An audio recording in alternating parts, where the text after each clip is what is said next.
I have a friend who has 3 to 5,000 XRP spread across Coinbase and Cold Wallet. When does he get an LLC? When to move from Coinbase? I would keep anything on Coinbase. Again, Coinbase or any other exchange, I like Uphold, and there's a few others that do a good job of custody for people that I don't think are going to go bankrupt anytime soon. So that's not my issue with them. My only potential concern with Coinbase and the other exchanges, when there is a situation with Tether and Bitcoin, and they need liquidity to be able to facilitate transfers on their exchange. I mean, Shane Ellis gave you the Shane Ellis theory where Bitfinex goes illiquid and they use XRP in the interim, and voila, it moves to $589 because of the demand just on their exchange. My concern is that's their XRP. If your XRP is on their exchange, it is their XRP. That is not an FBO account like we provide at Digital Wealth Partners inside institutional custody, segregated, bankruptcy remote. It's none of those things. Okay. It may be segregated. There are a few people out there that do segregated and a few people that do have small amounts of insurance on stuff. Bankruptcy remote, unless you're working on the institutional side, which some do have it, Anyway, if you got 3 to 5,000 XRP, you're not on that side. And not to poo-poo on anybody, I'm just keeping it real. I would get it off there,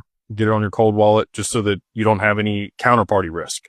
You still have your own risk at that point, right? Like you have radical responsibility. There's no recourse. There's no insurance on your cold wallet. I would get it off the exchange. I'd get it on the cold wallet. If you don't feel comfortable having it all in one place, maybe have 2 cold wallets. Zaman is a hot wallet, but it's secure. I like Llcsetup. I like his products. I think that they're doing a good job. They are charging fees now for larger transactions on there. They got to make money somehow. So I get that. It didn't used to be that way though. So anyway, I would get it off of Coinbase. If it were me, that's what I would do. If you want to sell some later, you move it back on there. You got an account. Right. And then for the LLC, again, once you get to somewhere between $50,000 and $80,000 in total portfolio value in crypto, that's where things start to make sense on the cost to benefit. Less than that, you're going to be better suited just continue to dollar cost average and spend $2,000 on that versus the